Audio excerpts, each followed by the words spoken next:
So I think we will come up with things as time goes by. Again, when I started, we started with nothing, essentially. We started with a broken test, a test that didn't work. We started with a test that did very few people, not millions of people. The problem is if we did 350 million tests, one for each person, the media would say, oh, you should have done two for each person. No matter what you do, it doesn't make any difference. It's just like the ventilators. I talk about it all the time. Nobody ever mentions ventilators. One of the hardest things, the ventilators. And now we're making thousands a week. Yeah, Mr. President, after the presentation we just saw about the heat and the humidity, is it dangerous for you to make people think they would be safe by going outside in the heat, considering that so many people are dying in Florida, considering that this virus has had an outbreak in Singapore, places that are hot and are humid? Here we go. The new headline is Trump asks people to go outside. That's dangerous. Here we go. Same old group. You ready? I hope people enjoy the sun. And if it has an impact, that's great. I'm just hearing this, not really for the first time. I mean, there's been a rumor that, a very nice rumor that you go outside in the sun or you have heat and it does have an effect on other viruses. But now we get it from one of the great laboratories of the world, I have to say. Covers a lot more territory than just this. This is probably an easy thing, relatively speaking, for you. I would like you to speak to the medical doctors to see if there's any way that you can apply light and heat to cure. If you could. And maybe you can, maybe you can't. Again, I say maybe you can, maybe you can't. I'm not a doctor. But I'm like a person that has a good, what. But, sir, you're the president. Deborah, have you ever heard of that? The heat and the light relative to certain viruses, yes, but relative to this virus? Not as a treatment. I mean, certainly fever Yeah. is a good thing when you have a fever. It helps your body respond. But I've not seen heat or light. I think it's a great thing to look at. I mean, okay? Respectfully, sir, you're the president, and people tuning into these briefings, they want to get information and guidance and want to know what to do. They're not looking for rumors. Hey, Phil, I'm the president, and you're fake news. And you know what I'll say to you? I'll say very nicely, I know you well. I know you well, because I know the guy. I see what he writes. He's a total faker. So are you ready? Are you ready? Are you ready? It's just a suggestion from a brilliant lab by a very, very smart, perhaps brilliant man. He's talking about sun, he's talking about heat, and you see the numbers. So that's it. That's all I have. I'm just here to present talent. I'm here to present ideas, because we want ideas to get rid of this thing. And if heat is good, and if sunlight is good, that's a great thing as far as I'm concerned. Would you say, would it put a time scale on when you... No, I don't want to put a time scale, because then the media, the so-called media, lamestream media, will say, he said a time. I don't want to say times, because every time I say a time, if you don't hit it, they'll say. So I don't want to talk about time, but I will. Okay. We have a good relationship with North Korea, as good as you can have. I mean, we have a good relationship with North Korea. I have a good relationship with Kim Jong-un, and I hope he's okay. And somebody would say, oh, that's terrible. No, it's not terrible. I hope he's okay.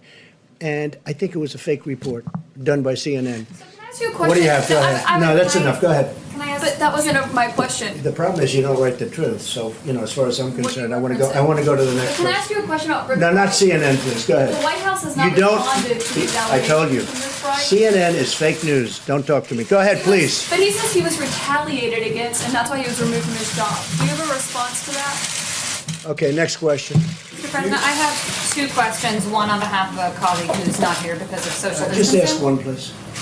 First one, could you talk about your decision-making process with Over the my governor what? of Georgia? You The yesterday controversy? Well, you said yesterday that you told the governor of Georgia I you did. were concerned. I had a good about- talk with the governor of Georgia. Earlier in the week, you spoke and you did not convey this kind of message. Was there a I change did in your convey thinking? the message. I didn't like the fact that he's leaving certain things. I want the states to open more than he does, much more than he does. But I didn't like to see spas at this early stage, nor did the doctors. Is that a correct statement, Deborah?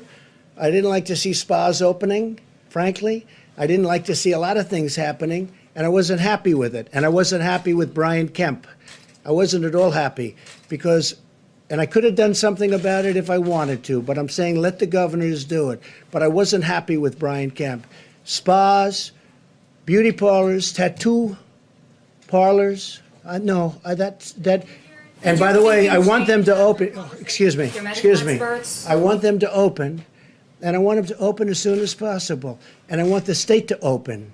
But I wasn't happy with Brian Kemp. I will tell you that right now. Yeah, go ahead. So are you surprised he defied you on that? Because No, you he made it didn't. clear. No, he didn't defy me at all. That's your language. He didn't defy me. You know what happened? I said, "You make your own decision." I told him that. I said, "You're not in the guidelines, but I'm letting you make your own decision. But I want people to be safe, and I want the people in Georgia to be safe, and I don't want this thing to flare up because you're deciding to do something that is not in the guidelines." And I went to Deborah and Dr. Fauci and other people, and they weren't thrilled about it. And I could have stopped them, but I decided, and we all agreed, they got to watch it closely. So we'll see what happens. I told him very distinctly, I said, Mike was there, I said, "You do what you think is best.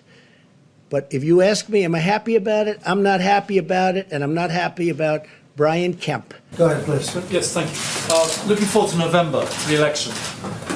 Given the risk that the flu and the coronavirus come back, there could be a problem. Do you think there is a risk that there will be lack of agreement, lack of legitimacy to the results in a very close election, and people start saying, well, a whole bunch of people couldn't go and vote because they were I can't scared? tell you what's going to happen in an election. Yeah, great question. I can't tell you what's going to happen. We have a sleepy guy in a basement of a house that the press is giving a free pass to, who doesn't want to do debates because of COVID, and lots of things are happening, right? And I watched a couple of interviews, and I say, oh, I look forward to this. But they're keeping him sheltered because of the coronavirus. And he's not moving around. He's not moving too much. And then I watch what the press does to the Republican Party, and to me in particular. We had a lot of good partners. Gavin Newsom today thanked us very much. Gavin Newsom, California, thanked us so much for getting him all the things that he needed so he can keep going and keep doing a good job. We got it to him today. Tomorrow we're getting him even more.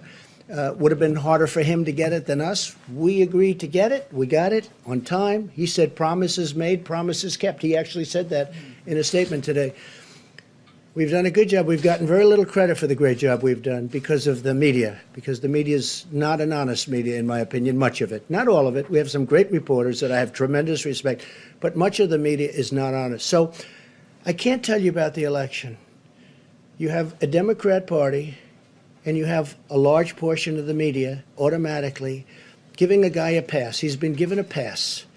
Whether or not he's going to be the nominee, I have no idea. But he's getting a pass.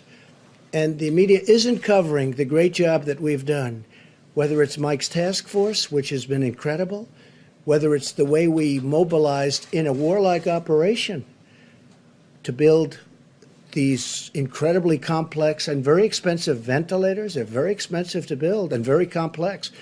The job we've done has been an amazing job. And I'm not talking about me, I'm talking about everybody. I'm talking about the generals, the admirals, Deborah and Tony and now Bill. I mean, something we hadn't heard today. So I can't tell you what's going to happen with the election. I think that had we not gone through a fake Russia deal, an impeachment hoax, it was a total hoax, from the day I got elected, but you know it wasn't the day, it was many months before I got elected. This has been a witch hunt that was illegal.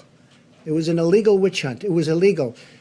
And with all of that, I'm doing fine because the people see we're doing a great job. And you know what? We'll continue to do a great job. If we had an honest press, this country would be even greater.